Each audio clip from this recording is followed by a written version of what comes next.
Please welcome former South Bend, Indiana Mayor Pete Buttigieg.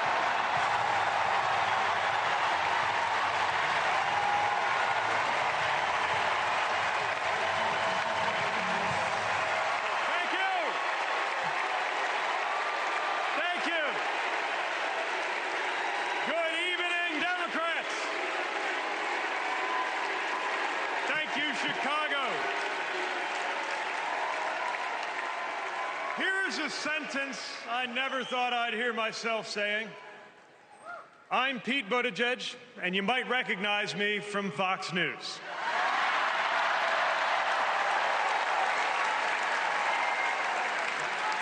I believe in going anywhere, in service of a good cause, and friends, we gather in a very good cause, electing Kamala Harris and Tim Walz, the next President and Vice President of the United States.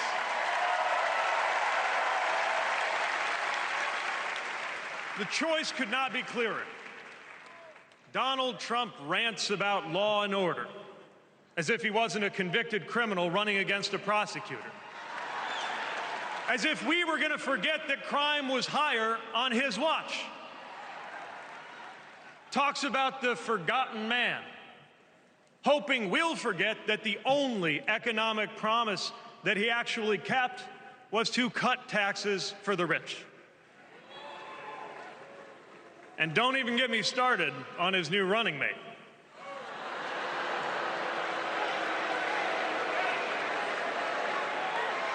At least Mike Pence was polite.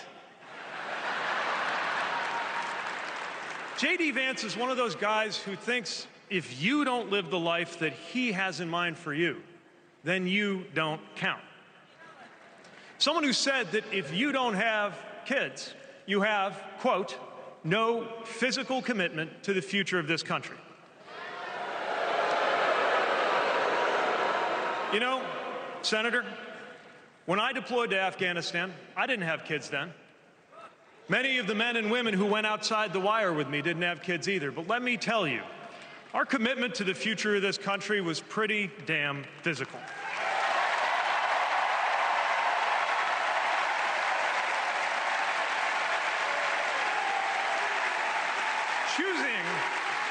Choosing a guy like JD Vance to be America's next vice president sends a message.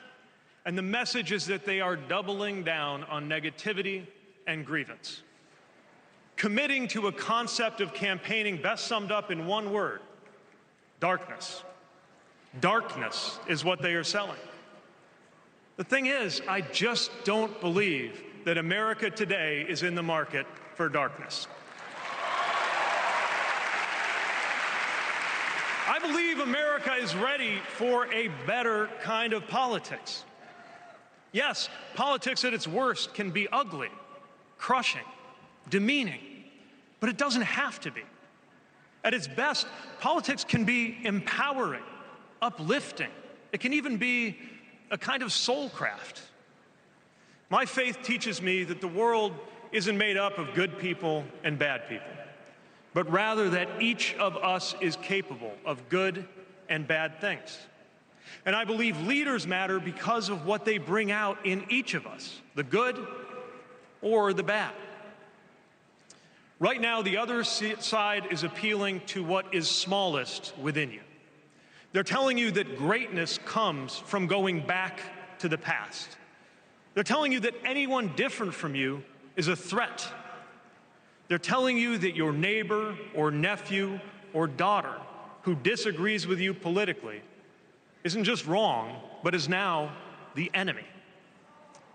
I believe in a better politics, one that finds us at our most decent and open and brave. The kind of politics that Kamala Harris and Tim Walz are offering. And as you have felt these many days, that kind of politics also just feels better to be part of.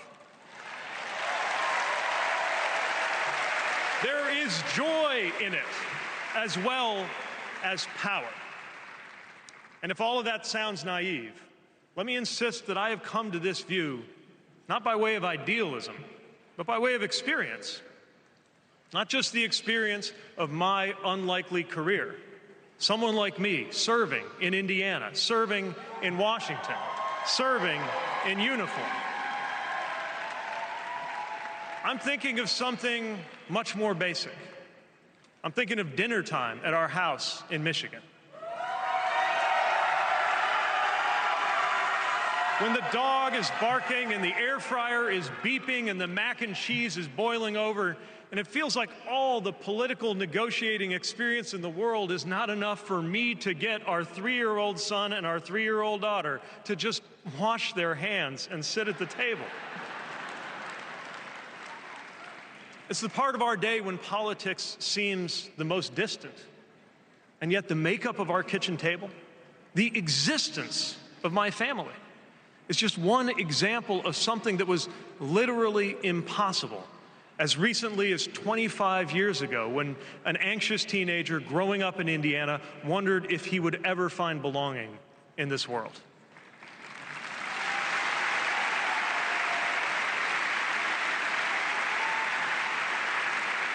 This kind of life went from impossible to possible, from possible to real, from real to almost ordinary in less than half a lifetime. But that didn't just happen. It was brought about through idealism and courage, through organizing and persuasion and storytelling, and yes, through politics, the right kind of politics, the kind of politics that can make an impossible dream into an everyday reality. I don't presume to know what it's like in your kitchen, but I know, as sure as I am standing here, that everything in it, the bills you pay at that table, the shape of the family that sits there, the fears and the dreams that you talk about late into the night there, all of it compels us to demand more from our politics than a rerun of some TV wrestling death match. So this November, we get to choose. We get to choose our president. We get to choose our policies, but most of all, we will choose a better politics. A politics that calls us to our better selves and offers us a better everyday. That is what Kamala Harris and Tim Walz represent. That is what Democrats represent. That is what awaits us when America decides to end Trump's politics of darkness once and for all. That is what we choose when we embrace the leaders who are out there building bridges and reject the ones who are out there banning books. This is what we will work for every day to November and beyond. So let's go win this. Thank you, Democrats.